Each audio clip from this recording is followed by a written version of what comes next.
क्या इंडेक्सेशन होता है, कैसे आप इंडेक्सेशन का यूज़ करके टैक्स बचा सकते हैं और कौन से ऐसे फाइनेंशियल इंस्ट्रूमेंट्स हैं जिस पे आपको इंडेक्सेशन का बेनिफिट मिलता है।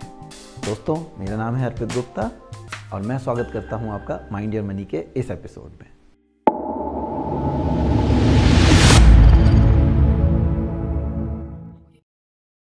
हाय दोस्तों, एक बहुत बेसिक सा सवाल पूछता हूं मैं आपसे। आज आपने एक इन्वेस्टमेंट 100 रुपये का करा और 3 साल बाद आपका वो इन्वेस्टमेंट 200 रुपये का हो गया। अब आपने जो प्रॉफिट बनाया इसमें 100 रुपये, उस पर ऑब्वियसली टैक्स लगेगा, कैपिटल गेन टैक्स। इसके बारे में हमने माइंड योर मनी के एपिसोड 4 में भी बात करी थी और उस वीडियो का लिंक आपको इस वीडियो के डिस्क्रिप्शन में भी मिल जाएगा। ये जो 100 रुपये का हमने प्रॉफिट बनाया, अब ये 100 रुपये का प्रॉफिट है, इस पर टैक्स देंगे, वो 100 रुपये पे कैलकुलेट होना चाहिए या फिर जो मैंने इनिशियल इन्वेस्टमेंट 100 रुपये का करा था उस पर इन्फ्लेशन का भी इम्पैक्ट आएगा। अब वो इन्फ्लेशन का इम्पैक्ट कैलकुलेट करके मुझे टैक्स देना चाहिए।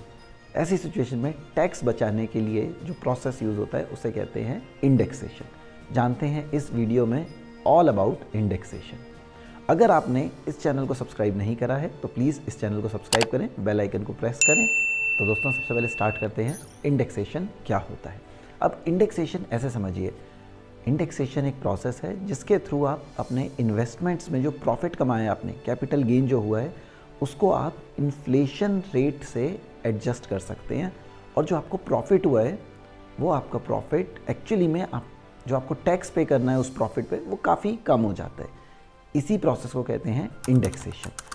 अब समझते हैं इंडेक्सेशन का बेसिक फॉर्मूला क्या होता है। इंडेक्सेशन को कैलकुलेट करने के लिए एक टर्म है CII, कॉस्ट इन्फ्लेशन इंडेक्स।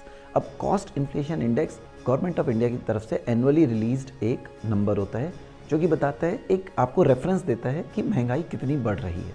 जैसे फॉर एग्जांपल 2005 में लेट से वो नंबर था 281, 2010 में वो नंबर हो गया 312, 2015 में वो नंबर हो गया 360। ये सब रैंडम नंबर्स बता रहा हूँ, जस्ट मैं आपको आइडिया बता रहा हूँ कि 2005 से 2010 तक महंगाई कितनी बढ़ी है। अब आपका जो प्रॉफिट है, बिकॉज महंगाई बढ़ी है तो आपको प्रॉफिट एक्चुअल में उतना प्रॉफिट नहीं हुआ जितना आपको दिख रहा है, आपका प्रॉफिट काफ़ी कम हुआ है, तो आपको जो टैक्स देना पड़ेगा वो कम प्रॉफिट पे देना पड़ेगा। और ये कैसे कैलकुलेट करते हैं? सिंपल फार्मूला है, आपने जो इनिशियल इन्वेस्टमेंट करा उसको आप मल्टीप्लाई करेंगे आज के CII नंबर से और उसको डिवाइड करेंगे आप जिस साल आपने इन्वेस्टमेंट करा था उस साल के CII नंबर से। ये आपका इंडेक्स्ड इन्वेस्टमेंट आ जाएगा। जो आपने इनिशियल इन्वेस्टमेंट करा वो आपको आज के इंडेक्स के हिसाब से वो नंबर मिल जाएगा और जो आपका आज इन्वेस्टमेंट की वैल्यू है उसमें से आप अपनी इंडेक्स इन्फ्लेटेड वैल्यू को माइनस करेंगे तो आपको आपका नेट प्रॉफिट मिल जाएगा जिस पे आपको टैक्स देना है। बहुत सिंपल फार्मूला है और ये आपको स्क्रीन पे भी दिख जाएगा। अब इसका सबसे मेजर बेनिफिट तो यही है कि आपको टैक्स कम पे करना पड़ रहा है, ठीक है। बट ऐसे कौन से इंस्ट्रूमेंट्स हैं, ऐसे कौन से फिनेंशियल इंस्ट्रूमेंट्स हैं जिसके ऊपर आपको ये इंडेक्सेशन का बेनिफिट मिलेगा? अब ये आपको सारे फिनेंशियल इंस्ट्रूमेंट्स के ऊपर इंडेक्सेशन का बेनिफिट नहीं मिलता।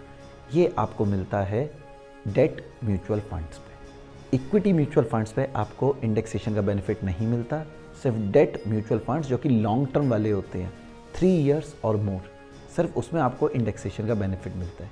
कोई भी डेट म्यूचुअल फंड अगर आप 3 साल के बाद सेल करते हैं तो उस पर आपको इंडेक्सेशन बेनिफिट्स मिलेंगे। अगर आप लॉन्ग टर्म के लिए इन्वेस्ट करना चाह रहे हैं और आपको सेफ इन्वेस्टमेंट ऑप्शंस में करना है तो FD, PPF इन सबसे अच्छा है आप डेट म्यूचुअल फंड्स में पैसा डालें, क्योंकि आपको इंडेक्सेशन बेनिफिट सिर्फ डेट म्यूचुअल फंड्स में मिलेगा। थैंक यू दोस्तों ये वीडियो देखने के लिए। अपनी फाइनेंशियल एक्यूमन, अपना फाइनेंशियल नॉलेज को बढ़ाने के लिए सेरेब्रो के चैनल को सब्सक्राइब करें।